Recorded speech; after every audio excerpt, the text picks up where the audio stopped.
The warning signals flashed red across every screen in the Cathara command center. Commander Kaival watched the data streams with growing dread, her blue feathers trembling as she read the impossible numbers. A new species had just achieved faster than light travel, and their home planet carried the most terrifying classification in galactic records. Class 12 Deathworld. Kaival had spent 30 years studying planetary classifications. She knew that Class I worlds were gentle garden planets where the biggest threat might be a mild rainstorm. Class V worlds had dangerous weather and some predators. Her own homeworld of Kithara was a peaceful Class 2, where the most violent creatures were small fish that could barely bite through skin. But Class 12 was different.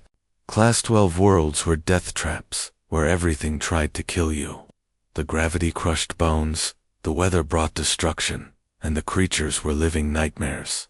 Only 3 species in galactic history had ever emerged from worlds, and all 3 had become conquerors who enslaved or destroyed everyone in their path. Now there was a 4th species, and they called themselves humans. Kaival's communication device buzzed with urgent messages from across the galaxy. The gentle traders were already packing their ships to flee to the outer rim. The crystal builders had gone into full defensive mode, hiding their cities behind energy shields. Even the mighty Vorthok Empire was mobilizing their war fleets, preparing for what they called an inevitable invasion. The data about the human homeworld made Kaival feel sick. Terra had gravity that would crush most galactic species. Its weather systems created massive storms that could level entire cities. The planet was covered with creatures that hunted each other in an endless cycle of violence. Worse yet, the humans themselves had evolved from predators, with forward-facing eyes designed for hunting and teeth meant for tearing flesh. Everything about them screamed danger. Kaival walked through the bio-corridors of her ship, past the gentle glowing walls that pulsed with life. Her people, the Cathara, had survived in galactic politics for thousands of years by being useful but never threatening.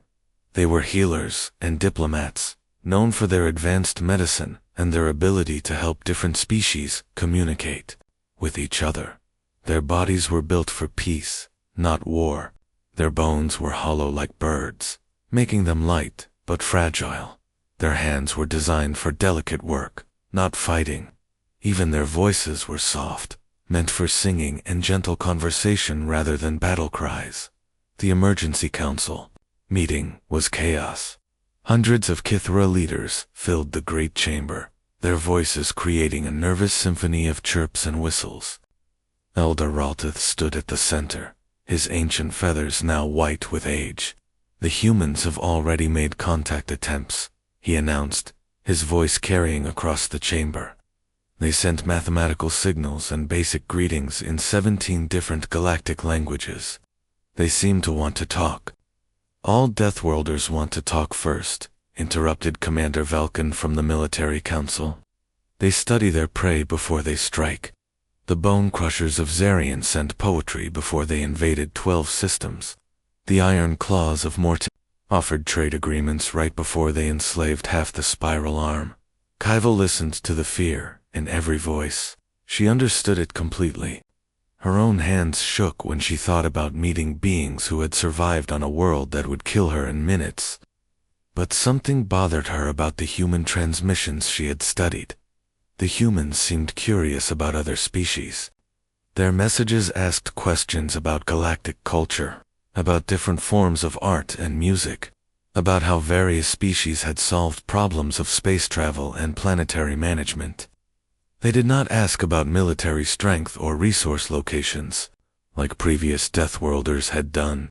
Perhaps we should try to understand them before we run away, Kaival said, standing up from her seat. The chamber fell silent. Every eye turned to look at her, and she could see the shock in their expressions. No one had ever suggested trying to communicate with a Class 12 species before. Elder Raltith shook his head slowly. Child, you do not understand what you are suggesting. The last time anyone tried to negotiate with Deathworlders, the entire Harmony Coalition disappeared. 300 billion souls. gone without a trace. But what if these humans are different? Kaival asked. What if being from a dangerous world does not automatically make someone dangerous? Our greatest strength has always been our ability to understand others, to find common ground between species who thought they could never cooperate. The debate that followed lasted for hours.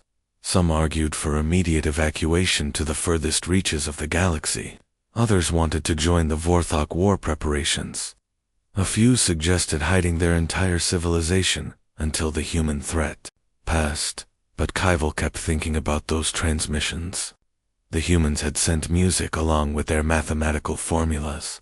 They had included images of their art, their cities, their children playing in what looked like peaceful gardens. These did not seem like the communications of a species preparing for conquest.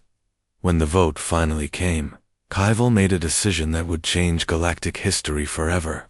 She volunteered to lead a small diplomatic mission to make first contact with the humans, knowing that she might be flying toward her own death, but hoping that she might instead be flying toward the galaxy's salvation. 3 weeks later, Kaival's small bioship dropped out of hyperspace at the edge of human territory. Her crew of 6 volunteers had spent the entire journey in nervous silence, checking and rechecking their translation equipment. Everyone knew this might be the last mission they ever flew.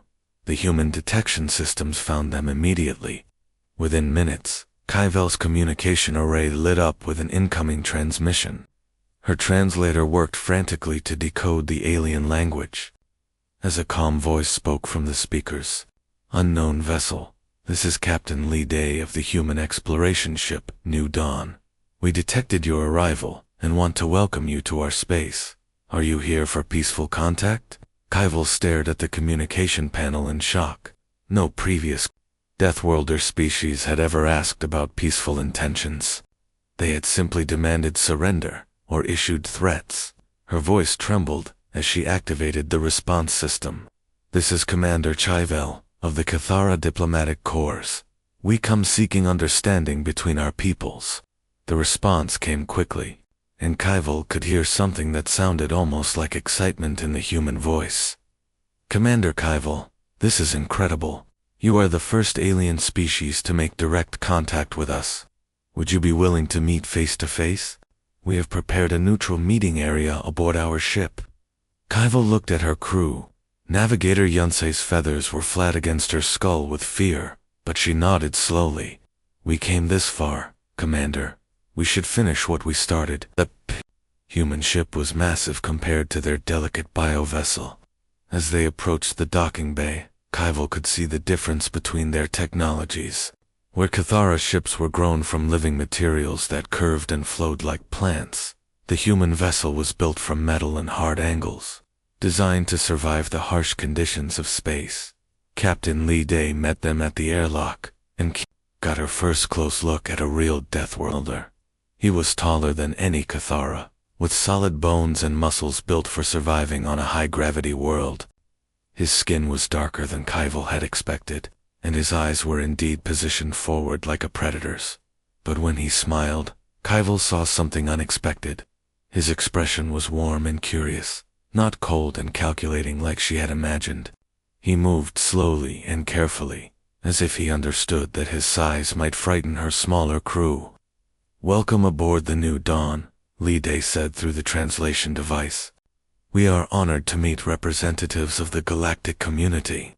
The meeting room had been prepared with chairs sized for different body types. Kaival noticed that the humans had dimmed their lights and played soft music, clearly trying to make their guests comfortable. This attention to diplomatic courtesy surprised her completely. As they talked, Kaival learned that the humans knew almost nothing about galactic politics. They had no idea about the Deathworlder classification system or the fear their planets reputation caused throughout known space. "You mean other species rank worlds by how dangerous they are?" Lee Day asked, his dark eyes wide with surprise. "We just call Terra home. Yes, it has storms and predators, but every world has challenges. We learn to work together to overcome them." Schivel explained about the previous Deathworlder species and their history of conquest. She watched Li Day's face change as he understood why the galaxy feared his people. That explains the automated warning messages we have been receiving, he said sadly.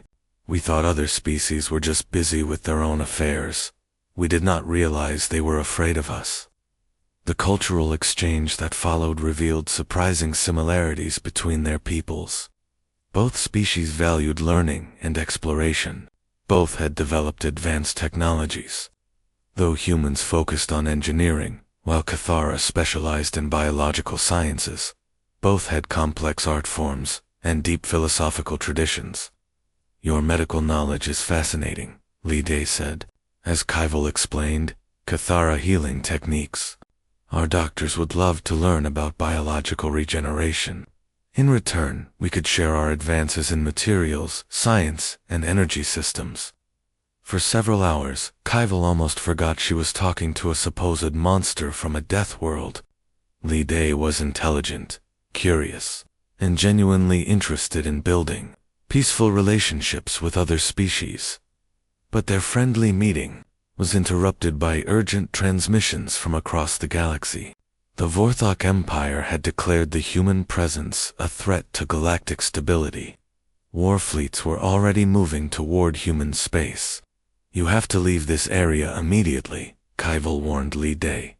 The Vorthok have never lost a war. Their military technology is thousands of years more advanced than yours. Li Day's expression grew serious, and for a moment Kaival saw the steel that had allowed his species to survive on their deadly homeworld. We will not run away from our new home among the stars. If the Vorthok want war, they will find that humans do not surrender easily. But you do not understand, Kaival said desperately. They have hundreds of warships. They will destroy your colonies and enslave your people. Li Day looked directly into her eyes with an intensity that made her feathers tremble.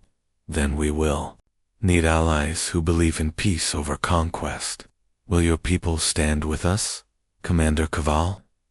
The question hung in the air like a challenge to everything Kaival had ever believed about survival and safety.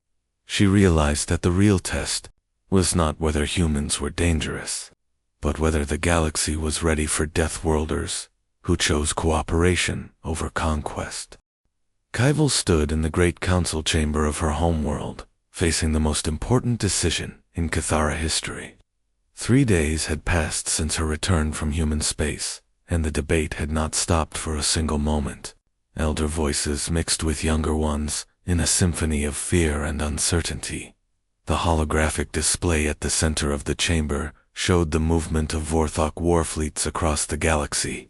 700 massive warships were converging on human territory, their dark hulls bristling with weapons that could crack planets in half. Against this armada, the humans had perhaps 50 small vessels and a handful of barely defended colonies.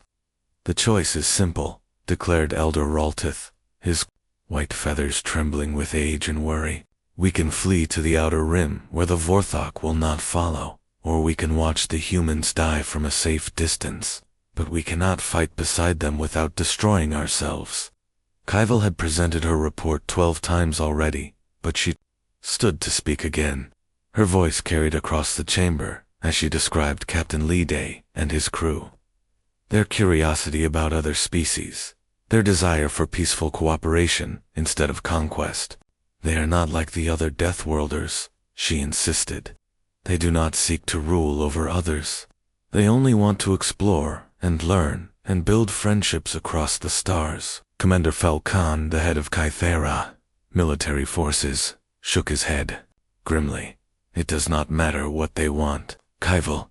What matters is what they can survive. No species from a Class 12 world has ever remained peaceful. The violence of their homeworld eventually shows itself. But younger voices were beginning to speak up. Healer Yunsei, who had served on Kaival's mission, stood from her seat in the junior council section.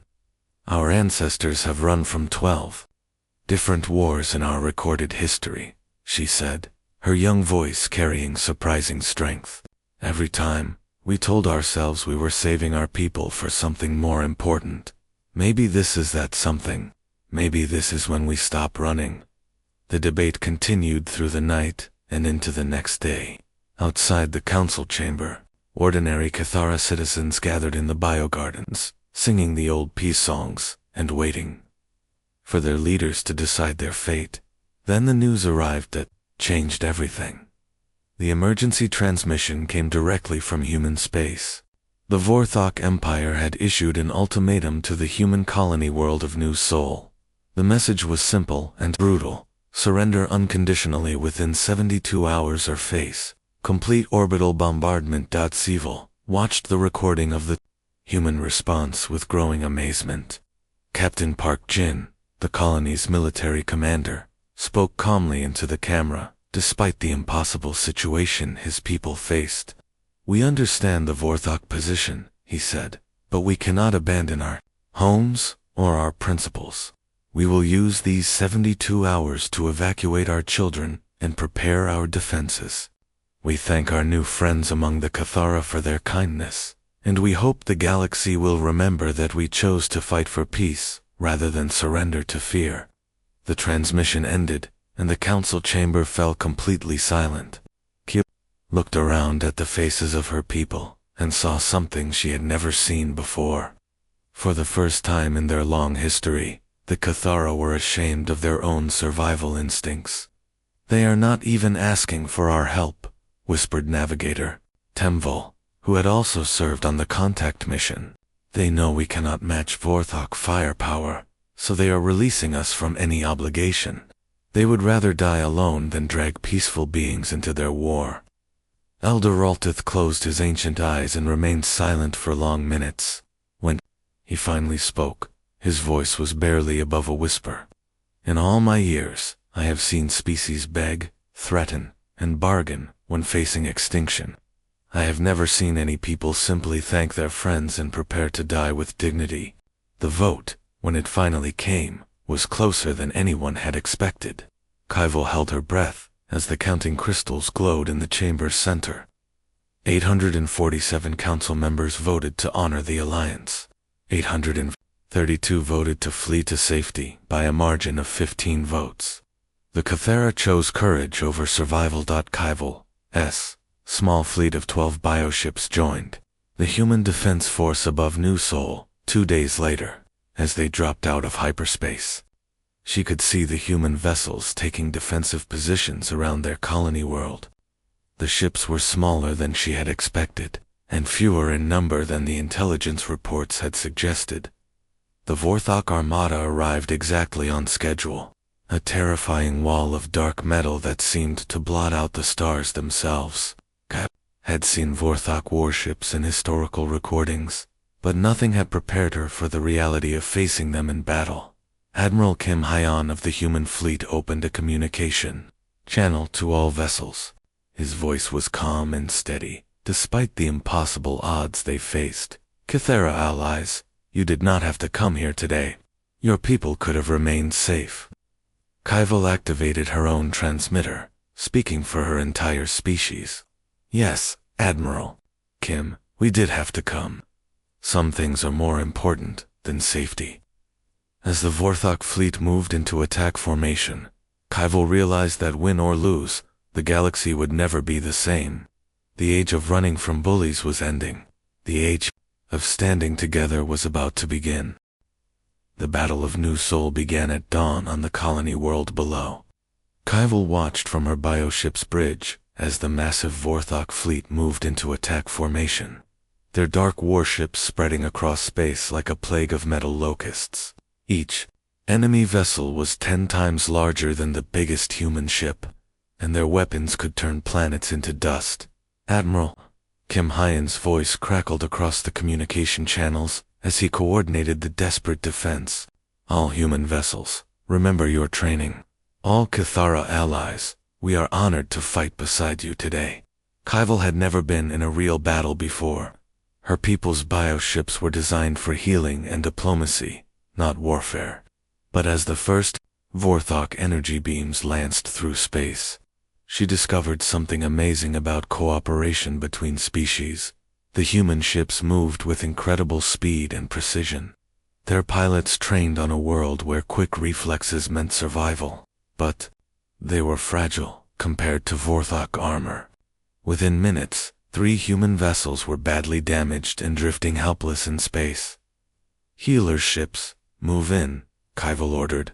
Her bio-vessels surrounded the damaged human craft, their living hulls extending tendrils that could repair metal and restore power systems.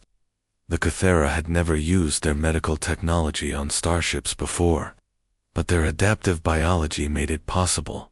Captain Park Jin's fighter was the first to be healed. As his weapons came back online, his voice filled with wonder echoed across the fleet channels. "How are you doing this? My ship feels stronger than when the battle started." "Cathara biotechnology learns and adapts," Kafala explained as her ship's tendrils continued working. "We are making your hull stronger while we repair it." The partnership that emerged changed everything about space combat. Human tactical skills, combined with Cathara healing, created something the Vorthok had never faced before. Damaged human ships would retreat to the bio-vessels for rapid repair, emerging minutes later with improved armor and weapon systems. But the real surprise came when the Cathara ships began adopting human shield frequencies. The bio-vessels could change their entire structure in real time, learning to copy human defensive patterns and even improving on them. Vorthok, Fleet Commander Gelthorks, opened a communication channel during a brief pause in the fighting. His translated voice was filled with confusion and anger. "What kind of trickery is this? Our weapons should have destroyed your primitive vessels hours ago." Admiral Kim Hyan responded with quiet confidence. "It is called friendship, Commander. Something your empire has never understood." The battle continued for 18 hours, but somewhere around the 10th hour, Kaival began to notice something impossible happening. Other species were joining the fight. First came the gentle traders, their cargo ships bringing supplies and medical aid to both human and Cathara vessels. Then the crystal builders arrived, with their advanced shield technology, sharing their defensive knowledge freely with the Allied fleet. As news of the battle spread across galactic communication networks, more and more species made their choice. The flower people sent their garden ships to provide food and fresh air for the crews. The metal shapers brought repair materials. Even some of the smaller military species began sending escort vessels. "This is impossible," Vorthok Commander Gelthorks transmitted as his forces found themselves facing not just humans and Cathara, but representatives from 47 different species. Where did all these reinforcements come from? Captain Lee Day, now commanding a joint human-Cathara battle group, answered simply. "They came from hope, Commander. Hope that the galaxy can be better than it has been." The turning point came when healer Yunsei made a discovery that shocked everyone. While treating wounded crew members from different species, she realized that Cathara medical technology could work on almost any form of life. Her bioship began healing not just human and Cathara casualties, but injured beings from dozens of different worlds. Commander Kaivel Yunsei reported excitedly, "Our healing systems are learning from every species we help. We are becoming better healers with each patient." But the Cathara were learning more than medicine from their allies. Human determination taught them that running away was not always the answer. The courage of the smaller species showed them that size and strength mattered less than unity and purpose. As the battle entered its final phase, the Vorthok fleet found itself surrounded and outnumbered. What had begun as a simple punishment of primitive Deathworlders had become a galaxy-wide revolution against the old order of fear and bullying. Commander Gelthorks' final transmission was bitter with defeat. "This is not over, humans. The Empire will remember this humiliation." Admiral Kim Hyan's response was broadcast to every species in the Allied fleet. "The Vorthok Empire is welcome to join us in building something better. Commander, there is room in this galaxy for everyone who chooses cooperation over conquest." As the enemy fleet retreated, Kaival stood on her bridge watching human and crews working together to tend the wounded and repair the damaged ships. Around them, Vessels from dozens of species shared resources and knowledge freely. The galaxy had expected to witness the destruction of naive Deathworlders. Instead, they had seen the birth of something entirely new. The age of empire and conquest was ending. The age of alliance and mutual aid had begun, and at the center of it all, humans and Kythera worked side by side, proving that the most dangerous worlds could produce the most peaceful people. 5 years after the Battle of New Sol, Kaival stood in the Unity Gardens on Earth, watching something that would have been impossible to imagine just a few years earlier. Human children were playing with Kythera hatchlings, their laughter mixing in the warm afternoon air. A young girl named Park Soo-jin was teaching a Kythera child how to throw a ball, while the alien youngster showed her how to make beautiful sounds with its throat pouches. The gardens themselves were a marvel of cooperation. Human engineering had created the basic structure, but Kythera biotechnology made the plants grow in impossible colors and shapes. Flowers from a dozen different worlds bloomed side by side, each one adapted to thrive in Earth's atmosphere through careful biological modification. Ambassador Kive. The Council of New Harmony is ready for your presentation, announced Captain Park Jin, who now served as Earth's interspecies coordinator. His own daughter was among the children playing in the gardens, and Kivel could see the pride in his eyes as he watched her easy friendship with alien youngsters. Kivel walked through the corridors of the Great Assembly Building, past walls decorated with art from 200 different species. The old Galactic Senate had been a cold place of metal and stone, designed to show power and create fear. This new building was alive with growing things, warm with natural light, and filled with the sounds of many different languages, mixing together in peaceful conversation. The council chamber itself was a perfect example of the new way of thinking. Instead of the rigid hierarchy of the old Senate, representatives sat in curved sections that encouraged discussion rather than debate. The Vorthok delegation sat near the back, still uncomfortable with their new role as reformed members rather than rulers, but present nonetheless. Elder Raltith, now in his final years, but still sharp-minded, approached Kaival with slow dignity. His once white feathers had taken on a golden tint, a sign of great age and wisdom among the Kythera. "You were right about the humans, my dear," he said softly. "But I think even you did not imagine how much they would change all of us." Kaival nodded as she looked around the chamber. The old Deathworlder classification system had been completely abolished 3 years earlier. In its place was the Cooperative Species Index, which measured how much each civilization contributed to galactic well-being.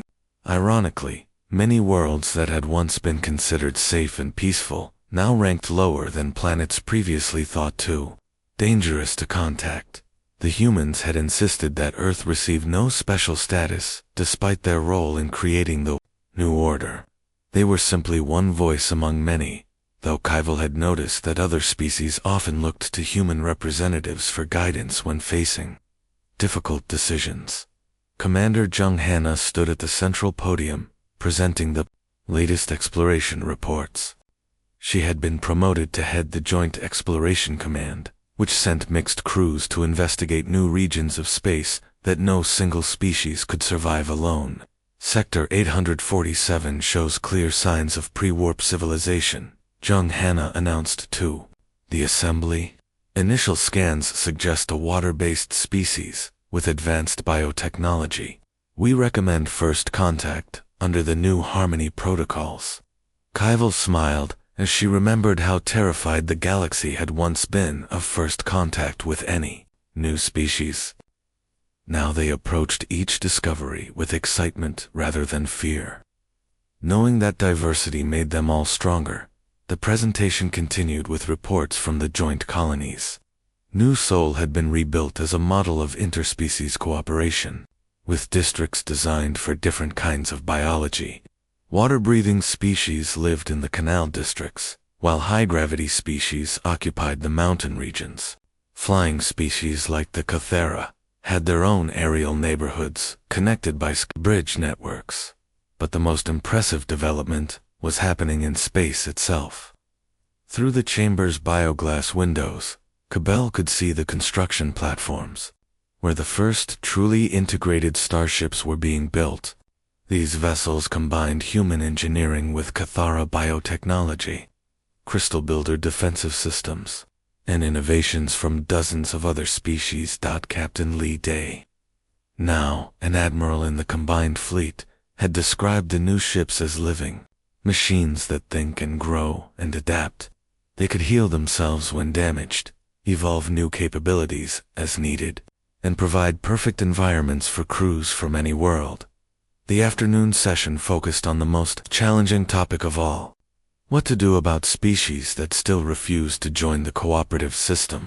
The bone crushers of Distancerian continued to raid peaceful worlds, and the Iron Claws had rejected all diplomatic overtures. Young Representative Kim Minho from the human delegation stood to address this problem. "We cannot force peace on those who choose violence," he said, "but we can make it clear that the galaxy no longer tolerates bullies and conquerors. Our combined fleets are stronger than any single empire." The debate that followed was passionate but respectful. Some argued for military action against the holdout empires. Others preferred economic isolation and defensive preparations. The Cathara delegation, as usual, pushed for continued diplomatic efforts. As the session ended, Kivel walked back through the Unity Gardens in the evening light. The human and Cathara children were still playing together, now joined by youngsters from a dozen other species. Their parents sat nearby in mixed groups, sharing food and stories and plans for tomorrow. The galaxy had once trembled at the thought of Deathworlders among the stars. Now it trembled with excitement at what they might discover together. The age of fear had truly ended, and the age of friendship had begun.